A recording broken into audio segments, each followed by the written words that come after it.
Hello YouTube, by request I'm going to be doing a real quick review video on Xplane 10.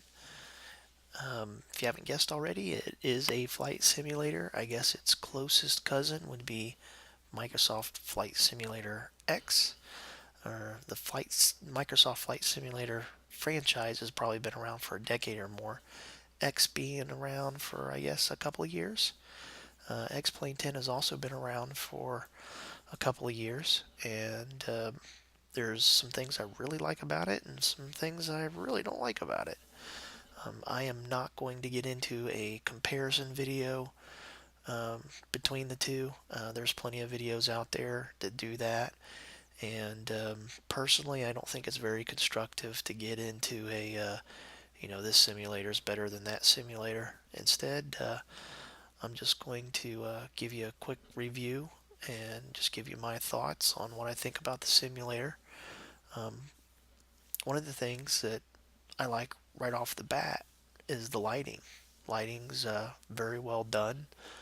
You can see, this plane off in the distance. I believe that's a 747. Well, here's another one rolling by.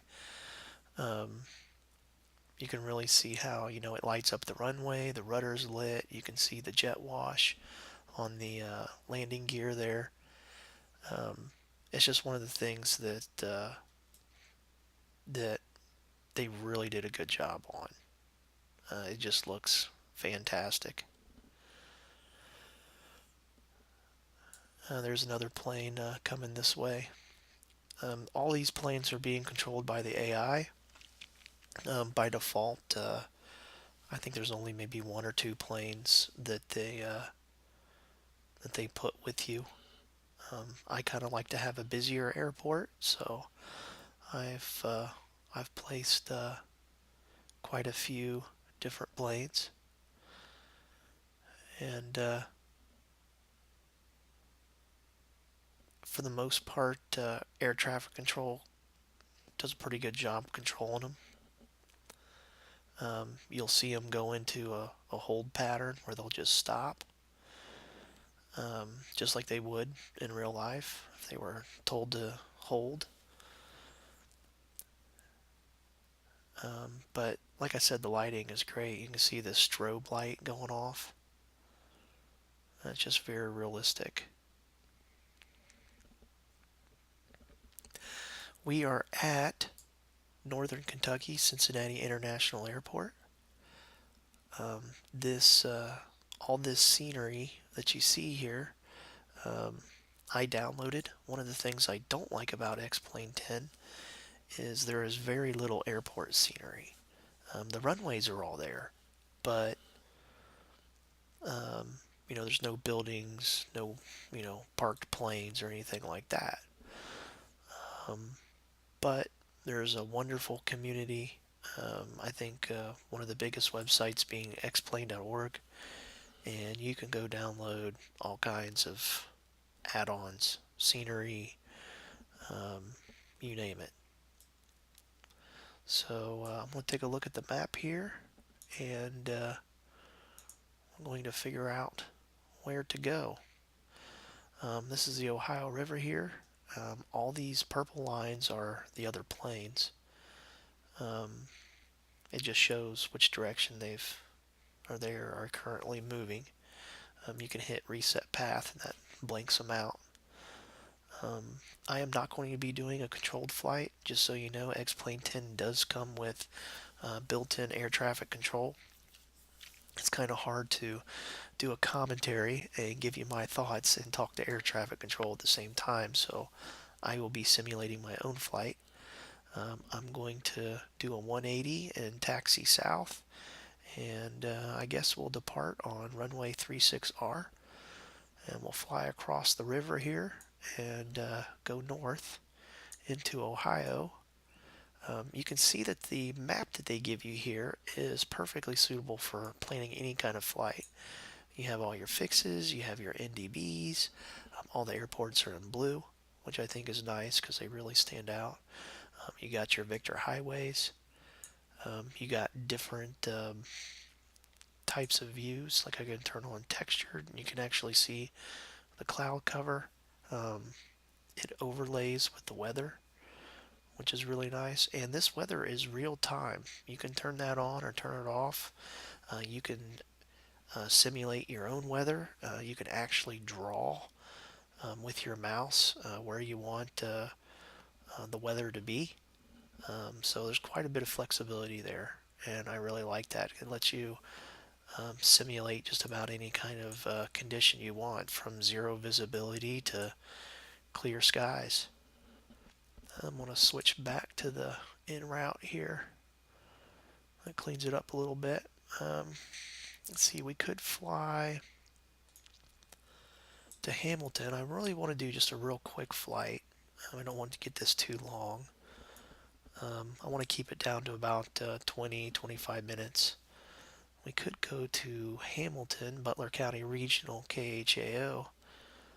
When I very first started doing flight simulation, I started in a Cessna 172.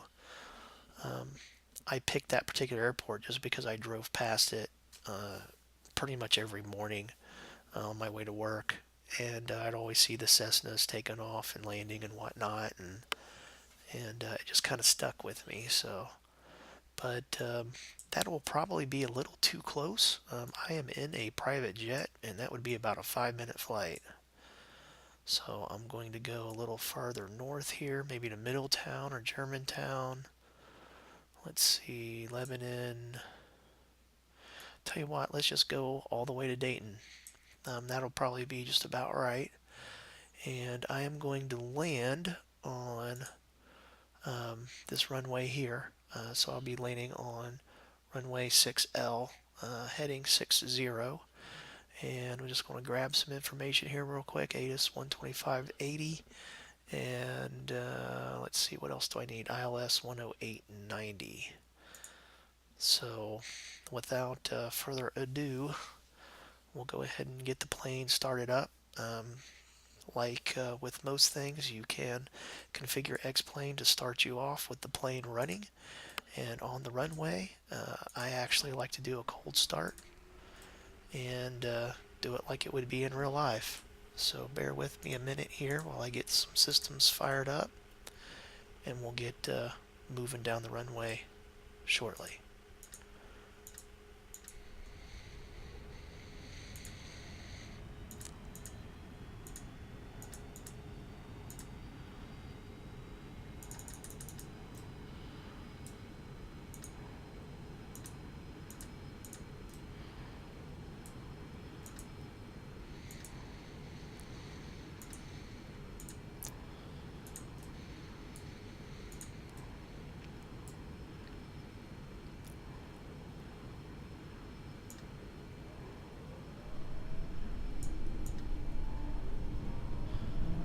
This plane that I'm in is actually a freeware plane.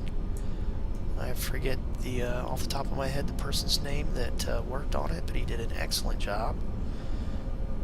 And I'll make sure to find out who that is and put it in the video's description.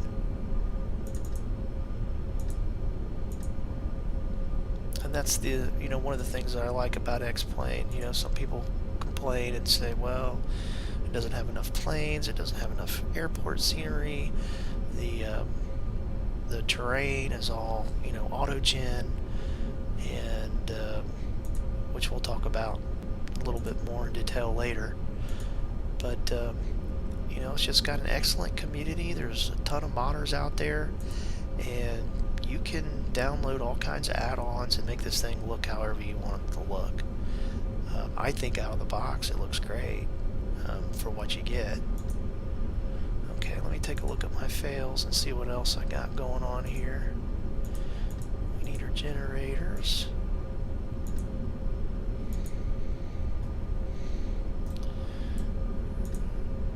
Oops. Did not mean to do that.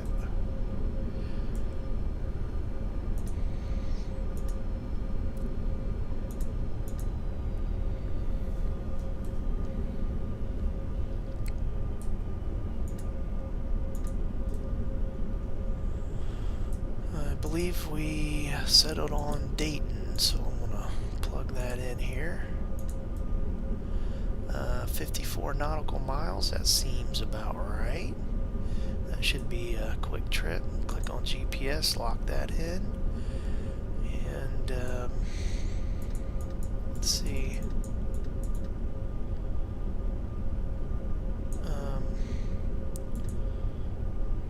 Standard. Well, we should probably get ATIS. Now, I usually don't do ATIS for departing. I think in the real world you probably would. I just get it for where I'm landing so that I can set my altimeter. James M. Cox, Data and International Information Yankee. 1000 Zulu weather. Sky conditions 8,000, scattered 16,000, scattered visibility more than 15, rain. Temperature 16, viewpoint -17, wind 0303, altimeter 3042. Arriving and departing runways 24 right, 2 for left. Advise on initial contact, you have Yankee. And I think the last thing we need is the ILS, which is 108.90, I believe.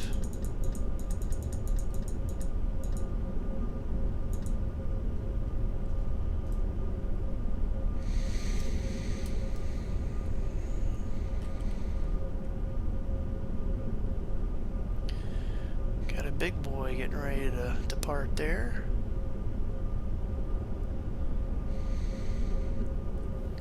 We'll kind of wait for him to get out of our way.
Alright, if I do my taxiing right, we'll end up on runway 36R.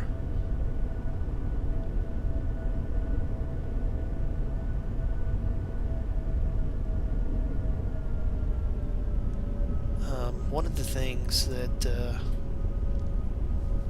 I like about Xplane 10 is that the terrain is sloped, and you can really see that when you get on the runways and get on the taxiways, which you'll be able to see here in a minute.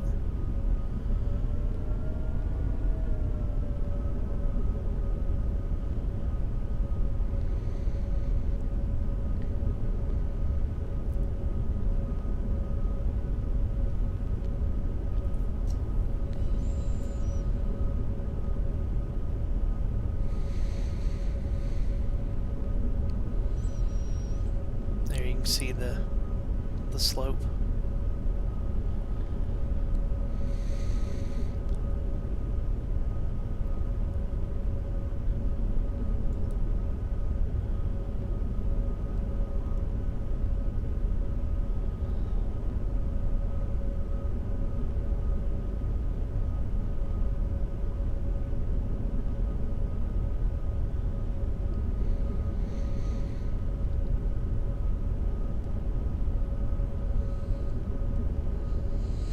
If I had air traffic control on, it'd be very chatty right now. You'd be hearing all these planes talking. Once I get on the runway 2, you'll be able to see the slope. You know, it's one of those minor things that you really don't think would make that much of a difference, but it does. I mean, when you're landing and taking off, You can, feel the plane bobbing up and down, because of the sloped runways, and it makes things interesting. The other thing that's worth noting is Xplane 10 is a 64-bit application, and for those of you that are not tech savvy, basically all that means is that if you have a modern day PC, this software is going to take advantage of that, and it's going to make sure that all your memory and all of your CPUs are going to be used. And for flight simulation, that's kind of important, especially since these simulators just keep looking better and better, and they use more power and more resources. So having something that's written to take advantage of that is important.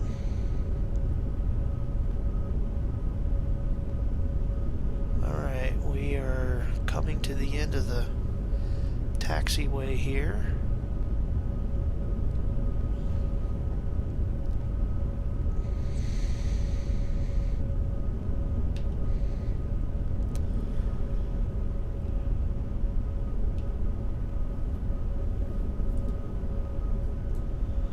I'm going to do a quick visual check to make sure that nobody's landing or taking off.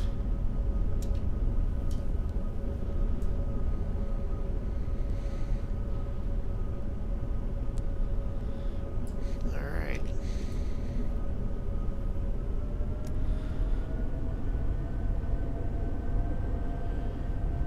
There's 36R.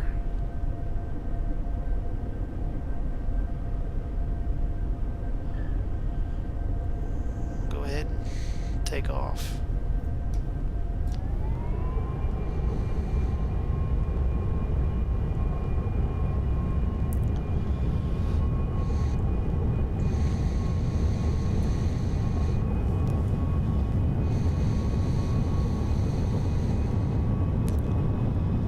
You can see how I'm bobbing up and down. I come up over this hill.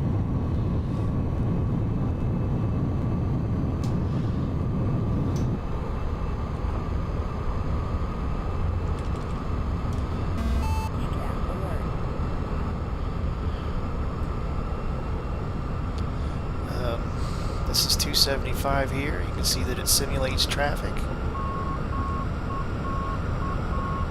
This is the Ohio River. If I look over to my right, you should see Cincinnati.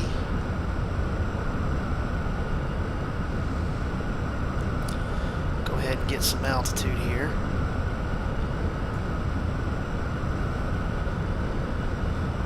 Now that we're airborne, I want to talk about the auto-gen, or the procedural generation that this does.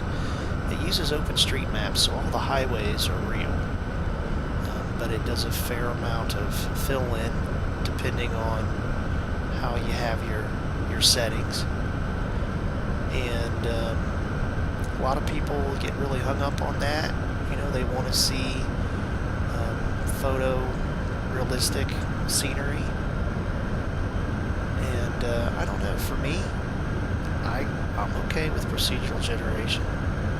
Just as long as it doesn't do something stupid and put a river through a building, or roads through airports, or through water, or stuff like that.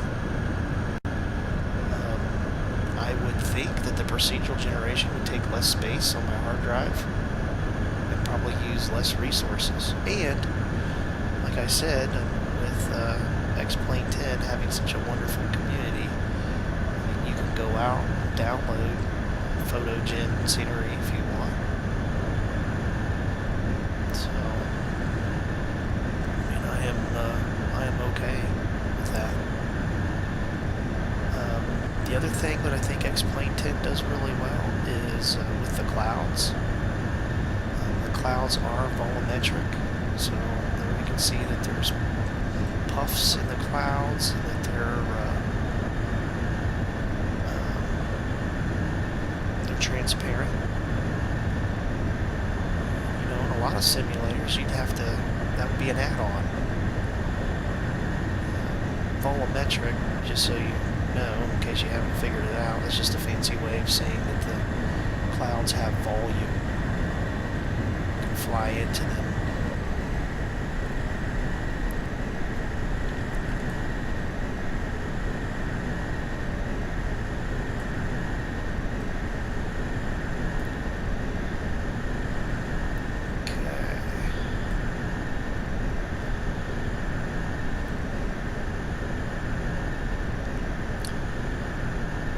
Looking around, I'm off course, so I'm going to get back on course here.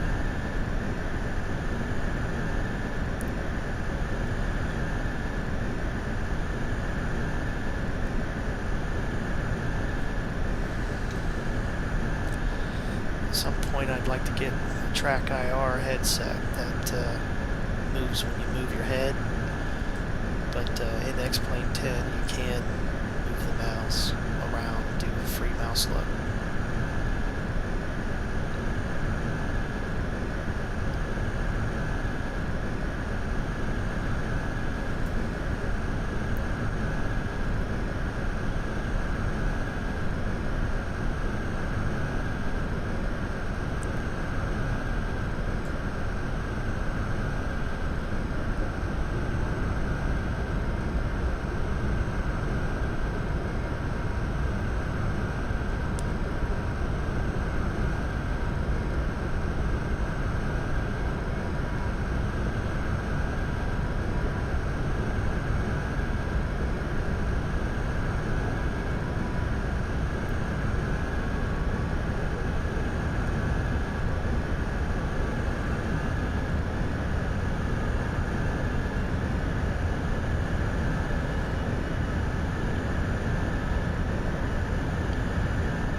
I guess what it does for the auto gen, as far as cities are concerned, is it looks at population maps to generate, you know, how tall the buildings are and what they should look like and all that jazz.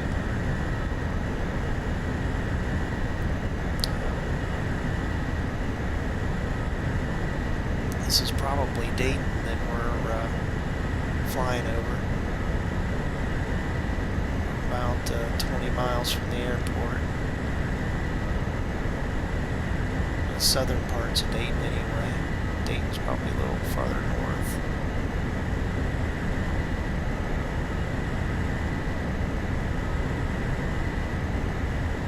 And you can use the mouse to zoom in pretty far.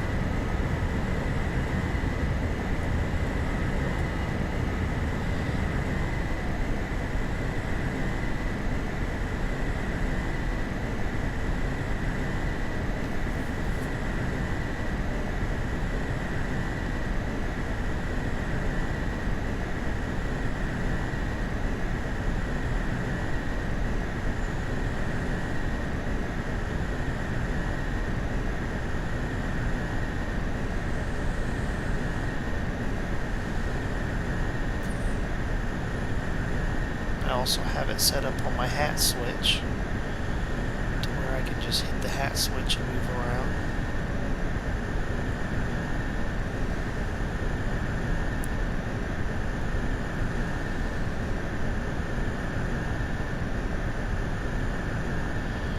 I sometimes use that, just kind of depends. Well, you're coming up on the airport here, so I'm gonna start making a correction here so that we can turn right on final.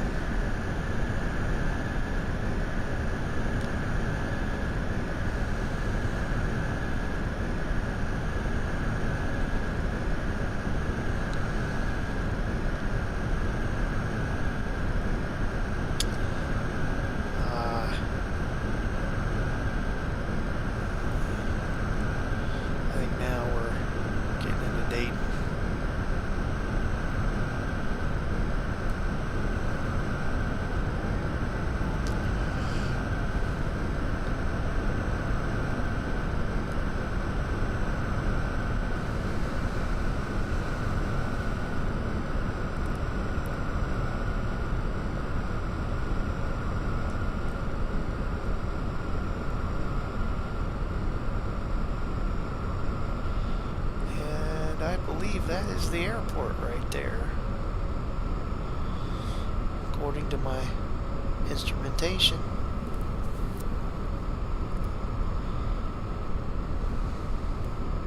As soon as I get under 200 here, I'll do a second level of flaps. I know I was overspeeding there a little bit earlier, but I was trying to give you a look at the scenery, and that's kind of hard to do.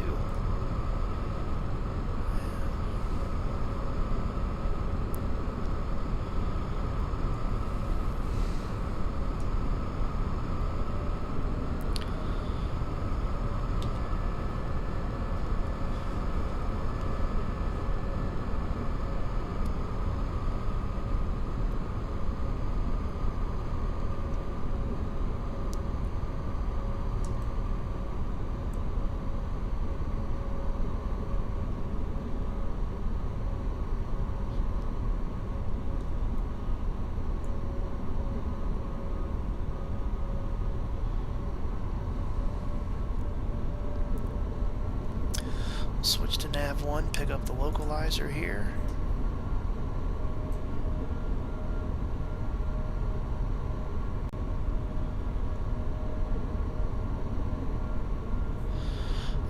When I was flying the other day, I actually saw a cop car on this highway. He was chasing somebody down.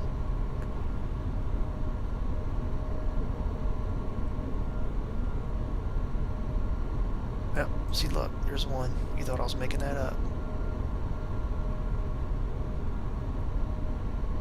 Alright. Enough looking at cars here.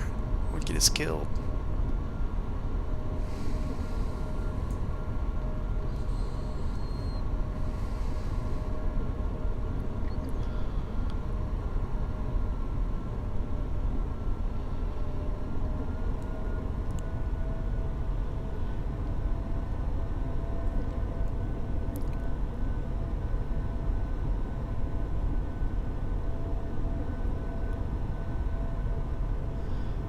Well, I hope you found this video informative. My goal was to,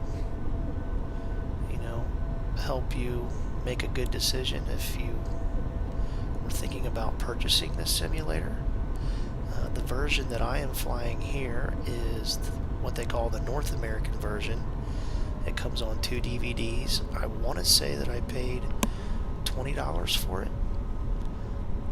You can get the whole world, which I think they call the global version. It comes on 9 DVDs. I think it's 55 gigabytes in size.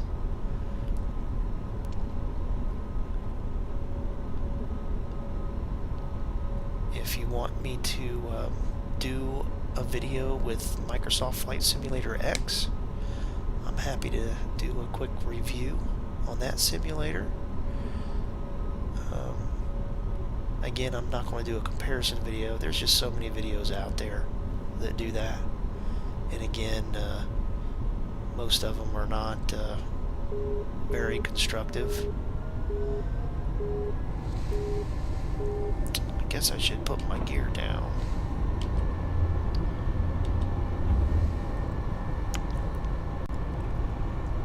Do last stage of flaps.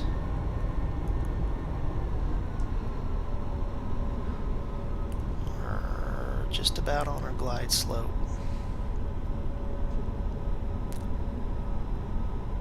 Let's see if I can do a halfway decent glide. 1,000.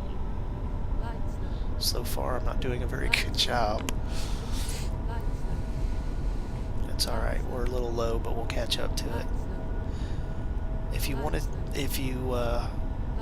me to do a tutorial series, I'd be happy to hop in the Cessna 172.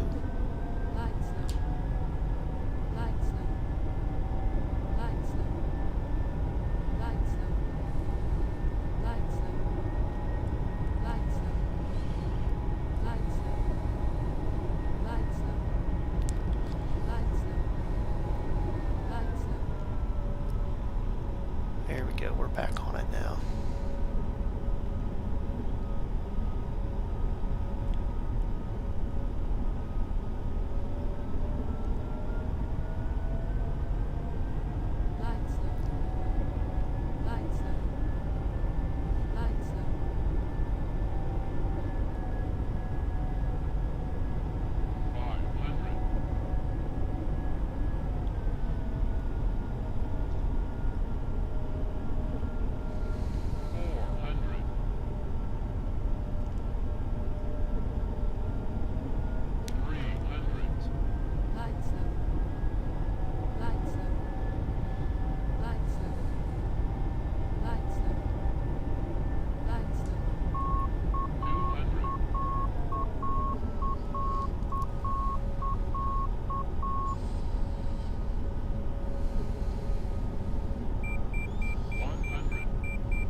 Here's a hot air balloon.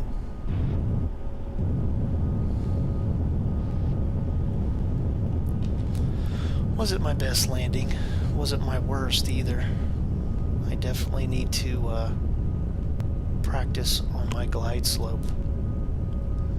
I was all over the place on that. Again, I hope you found this informative, and if you want to see more, smash that like button, and I will crank them out. Thanks for watching.